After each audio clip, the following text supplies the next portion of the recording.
From AccuWeather.com, this is AccuWeather Daily, a brief host-read article. It's weather news in a nutshell. The start of winter is just a few weeks away, and it could be a stormy season for parts of the U.S. From snowy nor'easters to frigid Arctic blasts, here's what to expect this winter across the U.S. and where drought and warmth may dominate instead. AccuWeather lead long-range meteorologist Paul Pastelok said it can be an intense, stormy winter for areas of the country, particularly across the Midwest, the Great Lakes, the Ohio Valley, Northeast, and parts of the Mid-Atlantic. Meteorological winter starts on December 1st, while astronomical winter begins on the solstice, which this year occurs at 10:03 a.m. Eastern Time on Sunday, December 21st. A bookend winter is on tap for the central and eastern U.S., with the biggest storms expected around the opening and the final weeks of the season. Early in the season, winter storms will track from Canada into the Midwest before pushing toward the Mid-Atlantic and New England, where some could strengthen into nor'easters. By late winter, the storm track is expected to shift, bringing systems from the Plains and Mississippi Valley into the Appalachians, the Midwest, and the Northeast. Snowfall is projected to be higher than last winter in parts of the Northeast, including Philadelphia, New York City, and Boston, though totals may still finish below the historical average, as storms during mid to late winter may produce a mix of rain and snow rather than just snow. A snowy winter is predicted across portions of the Midwest, a swath from the Plains to the Ohio Valley, and areas of Washington, Oregon, Idaho, and Montana.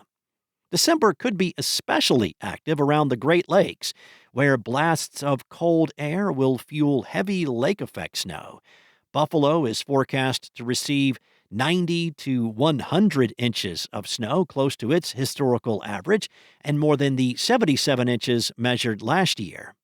An early burst of winter storms should give ski resorts a solid start to the season. A midwinter lull could spell trouble for slopes lacking a deep base, but a resurgence of storms in late winter and early spring may provide a late-season boon for skiers.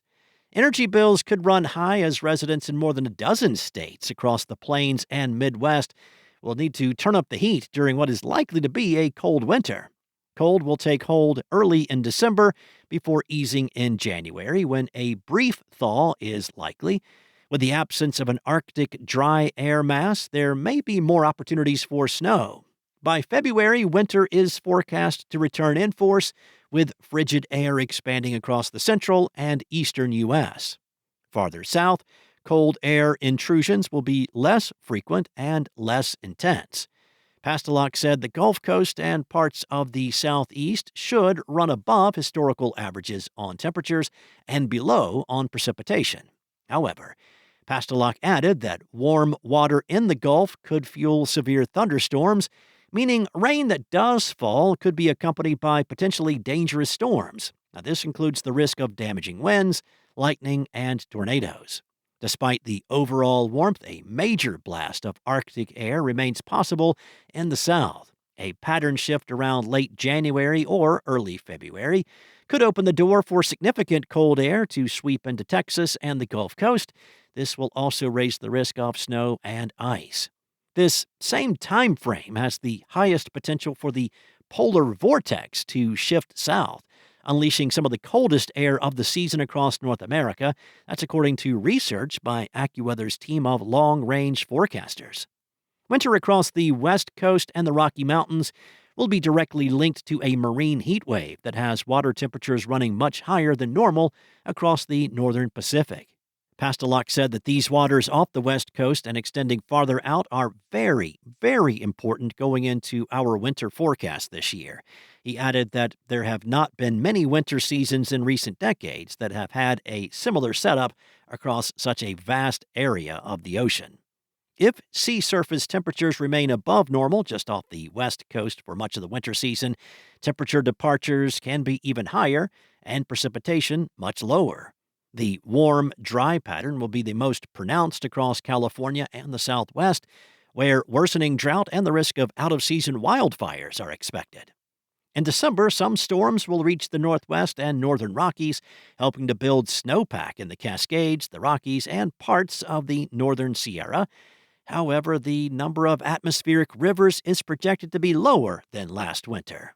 January could bring the best opportunities for rainfall in Southern California and the Southwest as the storm track dips southward, but the storms that do unfold are unlikely to erase drought conditions. By February, the storm track will retreat north, leaving most of California and the Southwest warm and dry. Pastelok said if the pattern becomes quite amplified, then near record highs are possible. The same is true for most of the Rockies, with the exception of Idaho, Montana, and Wyoming. This will set the stage for worsening drought across the West Coast and Rocky Mountains into next year. Now, what about La Nina?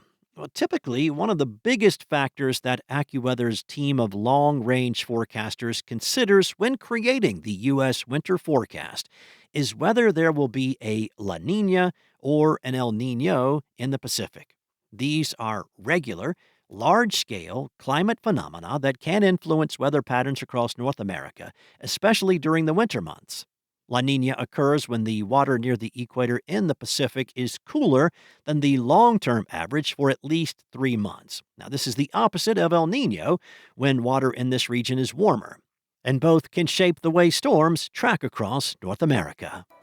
That's all for now. You can find regional forecasts and science-based articles at AccuWeather.com, and for your local forecast at your fingertips, download the AccuWeather app.